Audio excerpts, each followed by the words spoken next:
Have you ever had that strange feeling after talking to a friend? Like something wasn't right, but you couldn't quite put your finger on what it was? It wasn't anything they said directly. It wasn't an obvious attack, but you left that meeting feeling smaller, more tired, or simply strange? If you've ever experienced this, you need to hear what I'm about to share, because not all toxicity comes with shouting and confrontation. Sometimes it whispers. Today we're going to uncover something that might be happening right under your nose: silently toxic friends. These are the most dangerous because they don't show their claws immediately. They don't make scenes, they don't create public dramas, they aren't obviously controlling. On the contrary, they seem like normal people, even nice. But something about the dynamics of the friendship leaves you constantly questioning. Mel Robbins, one of the leading experts on human behavior, revolutionized how we understand toxic relationships by explaining that silent toxicity is even more devastating than obvious toxicity. Why? Because it's subtle, gradual, and our brains take much longer to process patterns that aren't glaring. It's like a slow leak in your self-esteem. You don't notice it immediately, but one day you look back and see all the water that was lost. If you're noticing that some friendships leave you confused or drained, and you want to understand if it's all in your head or if something is really going on, subscribe to the channel. Recognizing these patterns early can prevent years of relationships that drain your energy and confidence. And more importantly, it can open up space for genuinely healthy connections in your life. Let's start by understanding why silently toxic friends are so dangerous. The big problem with silent toxicity is that it comes disguised as genuine friendship. There are no obvious warning signs, no dramatic moments that make you wake up and think, wow, this person is terrible.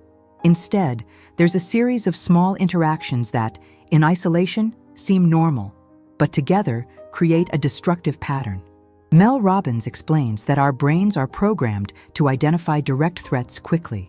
If someone yells at you, openly insults you, or acts in an obviously aggressive way, your internal alarms immediately go off. But when the toxicity is subtle, a comment here, a behavior there, our defense system isn't activated in the same way. That's why many people stay in draining friendships for years, always wondering if they're imagining things or being too sensitive. Silent toxicity operates through small, repeated doses. It's like being poisoned drop by drop. You don't feel the effects immediately, but over time, your emotional well-being deteriorates. You might start doubting yourself more often, feel like you need to tiptoe around this person, or simply feel drained after interactions that should be enjoyable. What makes it even more complicated is that these people often have genuinely good moments. They aren't monsters all the time. They can be funny, interesting, even helpful at times.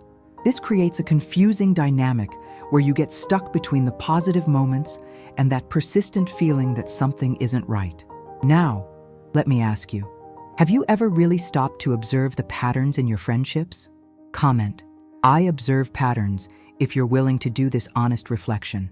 Because recognizing patterns is the first step to protecting your emotional energy and building healthier relationships. And observing patterns isn't being paranoid, it's being emotionally intelligent. Now let's look at the first sign of a silently toxic friend: selective support. This is one of the most subtle and devastating forms of toxicity in friendships because it's disguised as genuine care.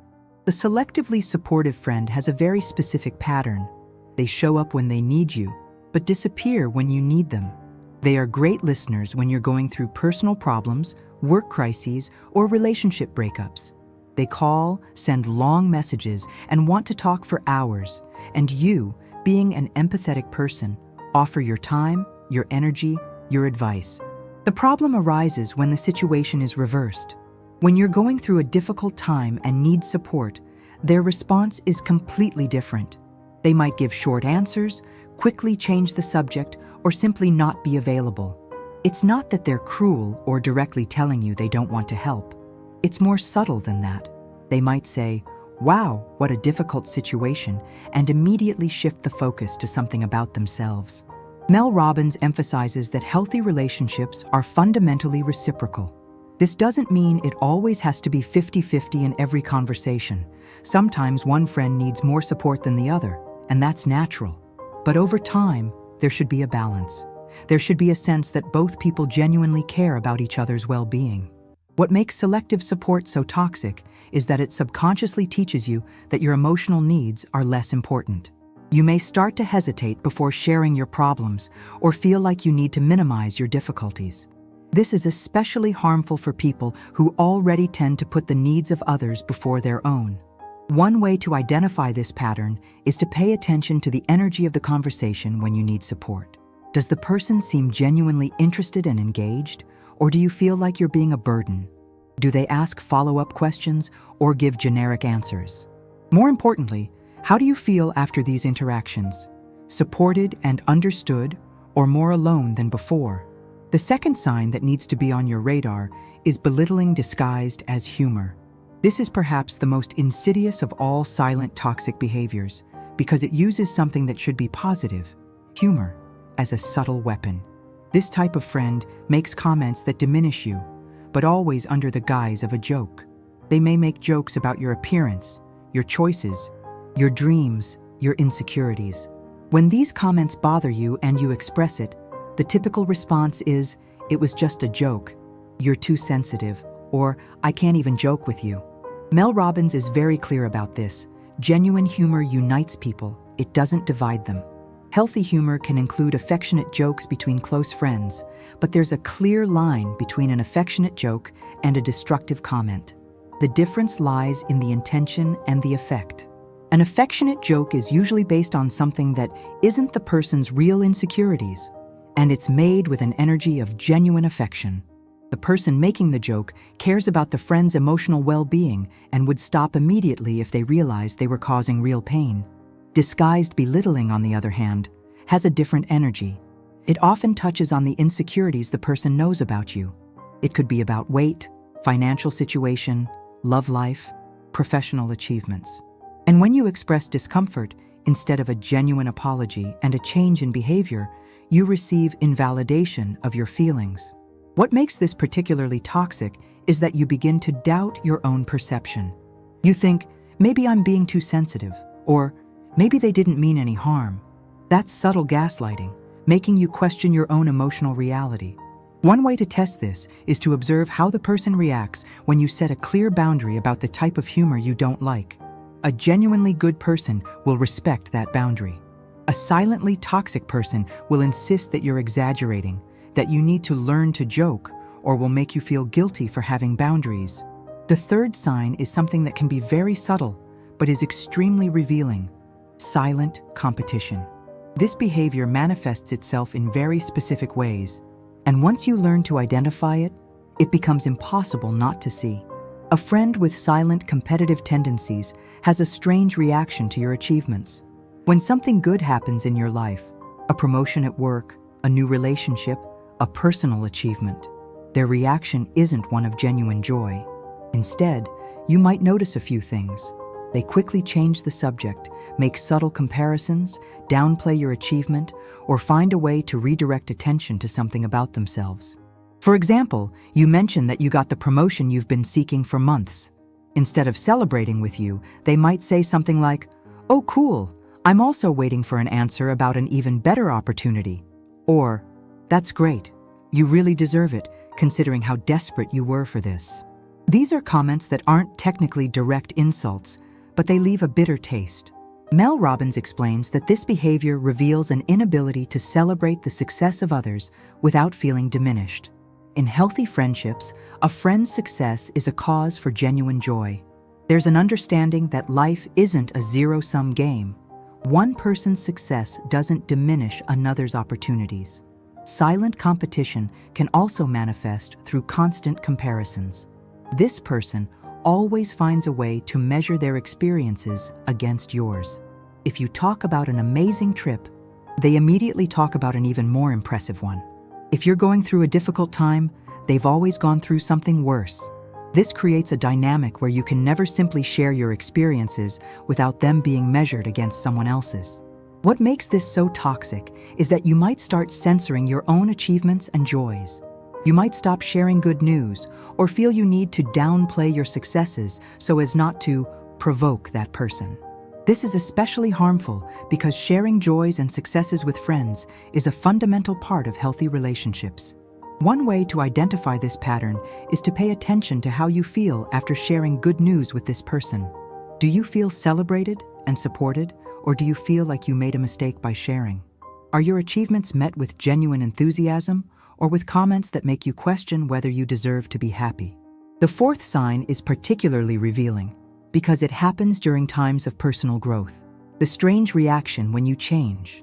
This is a crucial test of a friendship because it reveals whether the person truly wants what's best for you, or if they need you to remain a specific version of yourself to feel comfortable. When you begin to mature, establish clearer boundaries, or change priorities in life, observe how this person reacts. A genuinely friendly person will support your growth, even if it means changes in the dynamics of the friendship. A silently toxic person will resist these changes in subtle but clear ways. This resistance can manifest in various ways.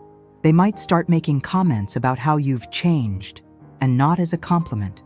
They might constantly remind you of how you used to be, implying that the current version is worse. They may play the victim, suggesting that your positive changes somehow harm them. Mel Robbins emphasizes that this is one of the most revealing tests of a friendship because it shows whether the person values you as a growing individual or if they need you to remain in a version that makes them more comfortable. Perhaps they liked it when you were less confident because it made them feel superior. Perhaps they preferred when you didn't have clear boundaries because it was easier to take advantage of your generosity. A common example is when you start establishing healthier boundaries. Maybe you decide you're no longer available for long conversations about constantly recurring dramas, or that you're no longer going to lend money, or that you need more balance in conversations. A healthy person will respect these boundaries and adjust the dynamics of the friendship. A toxic person will try to make you feel guilty for having boundaries. Another example is when you develop new interests, make new friends, or change your priorities. Maybe you decide to invest more time in healthy hobbies or start associating with people who inspire you to grow. If your friend reacts with jealousy, sarcastic comments, or attempts to sabotage these new connections, that's a huge red flag. What makes this especially painful is that you may feel guilty about your own growth. You may start to question whether you're being selfish for changing, whether you're abandoning people who have always been there for you. But the truth is that personal growth is a fundamental right, and anyone who resists your growth doesn't have your best interests at heart. It's important to understand that sometimes these reactions come from a place of insecurity in the other person, not necessarily malice. Some people are afraid of being abandoned when they see friends growing and changing.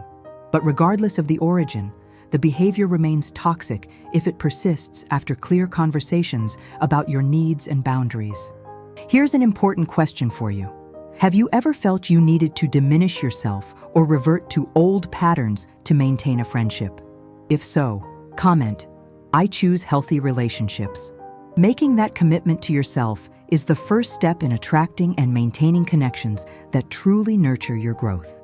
Now that we've identified these 4 main signs, let's talk about what to do with this information. Recognizing that you have a silently toxic friend can be devastating and confusing. You might feel guilty for judging someone who technically never did anything that bad. You might question whether you're imagining things or being paranoid. First thing, trust your intuition. If you consistently feel drained, confused, or diminished after interactions with a specific person, that's not a coincidence. Your feelings are valid data, not paranoia. Mel Robbins teaches that healthy friendships have some fundamental characteristics. They energize you more than they drain you. They make you feel more confident in your own skin. They include genuine reciprocity, and they support your personal growth. If a friendship consistently fails these criteria, it's time to reassess. This doesn't mean you need to cut this person out of your life immediately or create a drama. Sometimes, simply creating more emotional and physical space is enough. You can decrease the frequency of contact, establish clearer boundaries about the types of conversations you're willing to have, or simply invest more energy in relationships that truly nourish you. In some cases, an honest conversation can help. If you feel the person might be open to feedback and change, it may be worthwhile to express how certain dynamics affect you. But be prepared for the possibility that this conversation will reveal even more about the person's character. Genuinely good people usually receive constructive feedback openly, while toxic people often react defensively or aggressively. Remember that you are not obligated to maintain friendships that harm you emotionally. Loyalty is an important virtue, but loyalty to destructive relationships is, in fact, disloyalty to yourself. You deserve connections that celebrate you, genuinely support you, and encourage you to be the best version of yourself. One of Mel Robbins' most powerful lessons about relationships is that you have the right to consciously choose who has access to your emotional energy. Every social interaction is an exchange of energy, and you have the right and the responsibility to protect yours. This doesn't mean becoming cold or distrustful. It means becoming more selective and intentional about where you invest your emotional energy. It means valuing your own mental health enough to establish healthy boundaries. As you move away from relationships that drain you, you automatically create space for healthier connections. You may find that you have more energy to invest in genuine friendships, or that you are more open to meeting new people who are aligned with who you are becoming. Silently toxic friends don't hurt all at once. They wear you down little by little, like a slow erosion of your self-esteem and emotional energy. But here's the good news. Once you learn to identify these patterns, you also develop the ability to recognize and attract genuinely healthy relationships. Mel Robbins teaches that healthy friendship doesn't confuse, diminish, or drain. It strengthens. It makes you clearer about who you are and more confident in your ability to navigate the world. It offers genuine support in difficult times and authentic celebration in moments of joy. Recognizing these patterns of silent toxicity doesn't require dramatic confrontation or ultimatums. It requires clarity about your values and boundaries, and the courage to honor those truths in your relational choices. And when you see these dynamics clearly, the decision becomes natural. Either the relationship adjusts to healthier patterns, or it naturally loses its place in your life. This isn't coldness or cruelty. It's emotional maturity in action. It's recognizing that your emotional well-being matters and that you have both the right and the responsibility to protect it. If you've made it this far, you've probably recognized at least one of these patterns in your own life. This may be uncomfortable, but it's also liberating. Knowledge is power, especially when it comes to relationships. Now you have the tools to identify these dynamics and make more conscious decisions about where to invest your emotional energy. Remember, you deserve friendships that celebrate you, genuinely support you, and encourage you to grow. Don't accept anything less than that.